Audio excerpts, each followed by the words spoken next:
টডলারদের দুনিয়াটা, তাই না? মাঝে মাঝে মনে হয় যেন এক গোলক ধাঁধা। ওদের আচরণ বোঝাটা বেশ কঠিন হয়ে যায়।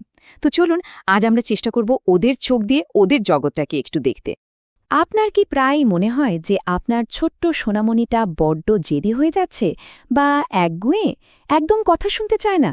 যদি এমনটা মনে হয় তাহলে জানবেন যে আপনি একা নন। অনেক বাবা মায়েরই এটা মনে হয়। কিন্তু আসল কারণটা জানলে আপনি হয়তো অবাক হবেন। এই যে কথাটা দেখছেন, এটাই আসলে আজকের আলোচনার একেবারে মূল ভিত্তি। ওরা আমাদের কঠিন সময় দিচ্ছে না, বরং ওদেরই কঠিন সময় যাচ্ছে। মানেটা কি? মানে হলো, যখন আমরা ওদের আচরণকে নিছক জেদ হিসেবে না দেখে ওদের কোনো প্রয়োজন বা ভেতরের কোনো কষ্টের প্রকাশ হিসেবে দেখত, তখন কিন্তু আমাদের পুরো দৃষ্টিভঙ্গিটাই বদলে যাবে। তখন ওদের ওই ব্যবহারটাকে মনে হবে সাহায্যের জন্য একটা আরতি।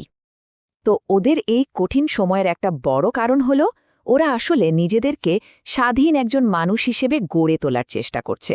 আর এই চেষ্টারই প্রথম ধাপগুলো অনেক সময় আমাদের কাছে বেশ চ্যালেঞ্জিং মনে হয়। চলুন ব্যাপারটা একটু ভেঙে বলি। এই যে না বলাটা, এটা তো প্রায় সব টডলারই করে, তাই না? আমাদের কাছে হয়তো মনে হয় এটা জেদ, কিন্তু আসলে এই না বলার মধ্যে দিয়েই ও প্রথমবার বুঝতে শেখে যে সে তার বাবা মা থেকে আলাদা একজন মানুষ। তার নিজের একটা ইচ্ছা আছে। এই যে নিজের পরিচয় তৈরি করার একটা চেষ্টা, এটা সাধারণত 18 মাস থেকে 3 বছরের মধ্যেই শুরু হয়ে যায়। আবার দেখবেন এই ব্যাপারটা বেশ মজার। একদিন হয়তো আপনার বাচ্চাটা সবকিছু একা একা করতে চাইবে, আপনাকে একদম কাছেই ঘেঁষতে দেবে না। আবার ঠিক তার পরের দিনই দেখবেন সে আপনার গা ঘেঁষে বসে আছে, আপনাকে ছাড়ছেই না। এই যে স্বাধীন হওয়ার চেষ্টা আর আপনার উপর নির্ভর করা, এই দুটোর মধ্যে আসা যাওয়াটা কিন্তু ওদের বেড়ে ওঠার একটা খুব স্বাভাবিক অংশ। তো এই যে ওরা নিজেদেরকে আলাদা মানুষ হিসেবে ভাবছে, সেটার সাথে সাথেই ওদের মধ্যে আরেকটা জিনিস কাজ করে, আর সেটা হলো ওদের শরীরের অফুরন্ত শক্তি। ওরা সব সময় নিজেদের শারীরিক ক্ষমতার সীমানাটা পরীক্ষা করতে চায়। দেখবেন প্রায়ই ওরা নিজেদের চেয়ে অনেক ভারী জিনিসপত্র টানাটানি বা সরানোর চেষ্টা করে। এই যে প্রচণ্ড চেষ্টা, একে বলা হয় ম্যাক্সিমাম এফর্ট। যেমন ধরুন, সারাক্ষণ দৌড়ঝাঁপ করা, সোফায় বা চেয়ারে বেয়ে ওঠার চেষ্টা করা, আপনার বাজারের ভারী ব্যাগটা টেনে নিয়ে যাওয়ার জন্য জেদ করা, বা হয়তো ঘরের ছোটখাটো ফার্নিচার ঠেলে সরানো। এই সব কিছুই কিন্তু ওদের ওই ম্যাক্সিমাম এফোর্টের অংশ। এর মাধ্যমে ওরা নিজেদের শরীর আর তার ক্ষমতা সম্পর্কে শেখে। শুধু তাই না, ওরা নিজেদের ইন্দ্রিয় দিয়েও জগৎটাকে আবিষ্কার করতে চায়। যেমন কাদামাটি ঘাটা বা পানিতে লাফালাফি করা। এখন এই যে এত শক্তি, এত কৌতূহল, এগুলোর জন্য ওদের যেমন স্বাধীনতা দরকার, ঠিক তেমনই দরকার একটা নিরাপদ পরিবেশ। আর এইখানেই নিয়ম আর ধারাবাহিকতার বিষয়টা খুব জরুরি হয়ে পড়ে। দেখুন, ওদের তো জগৎটা ঘুরে দেখার, সবকিছু নেড়ে চেড়ে দেখার জন্য স্বাধীনতা লাগবেই। এর মাধ্যমেই তো ওরা শেখে, তাই না? নিজেদের ওপর একটা নিয়ন্ত্রণও অনুভব করে।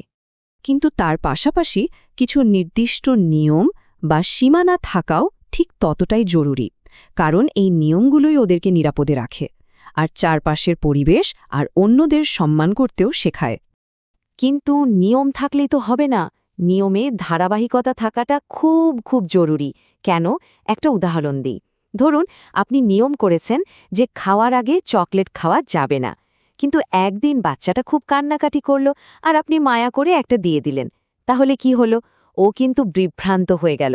ও ভাববে, ও তাহলে কান্নাকাটি করলে নিয়মটা বদলে যায়। এরপর থেকে ও বারবার চেষ্টা করে দেখবে আজকের নিয়মটা কি। এটা কিন্তু ওর জেদ নয়, এটা ওর চারপাশের জগৎটাকে বোঝার একটা পরীক্ষা।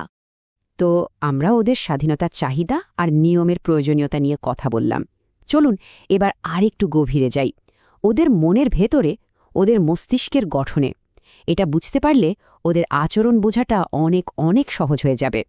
এখানেই আমাদের মানসিকতার একটা বড় পরিবর্তন আনার সুযোগ আছে। যখনই বাচ্চার কোনো আচরণে আপনার খুব রাগ হবে বা মনে হবে ও আপনাকে জ্বালাতন করছে, তখন একবার থেমে নিজেকে এই প্রশ্নটা করুন, এই মুহূর্তে ওর আসলে কী দরকার?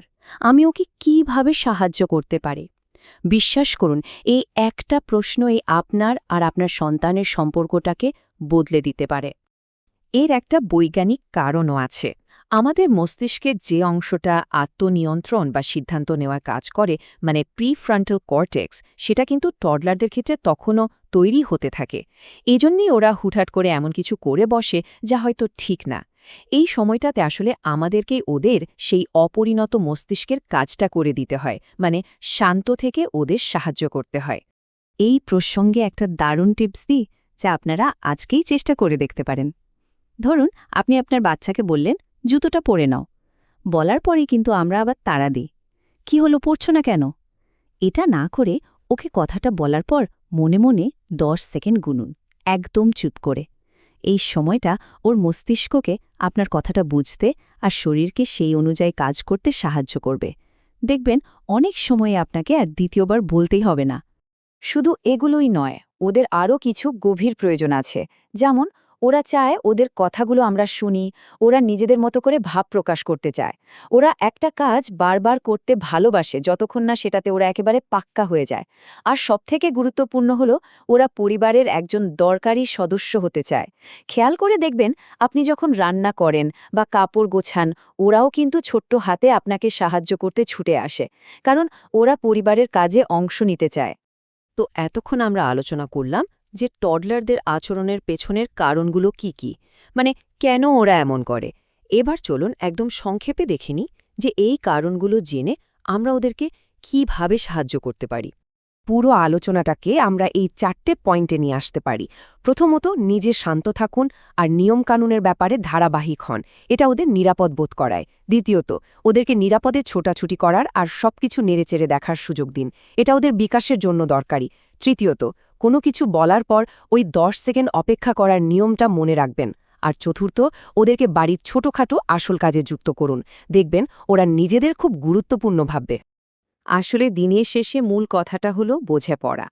যখন আমরা একবার বুঝতে পারি যে আমাদের সন্তানটি আসলে বিকাশে কোন কঠিন ধাপটার মধ্যে দিয়ে যাচ্ছে, ওর আসল প্রয়োজনটা কি, তখন কিন্তু ধৈর্য ধরাটা অনেক সহজ হয়ে যায়। আর এই বোঝাপড়াটাই আপনার আর আপনার সন্তানের সম্পর্ককে আরও সুন্দর আর মজবুত করে তুলবে।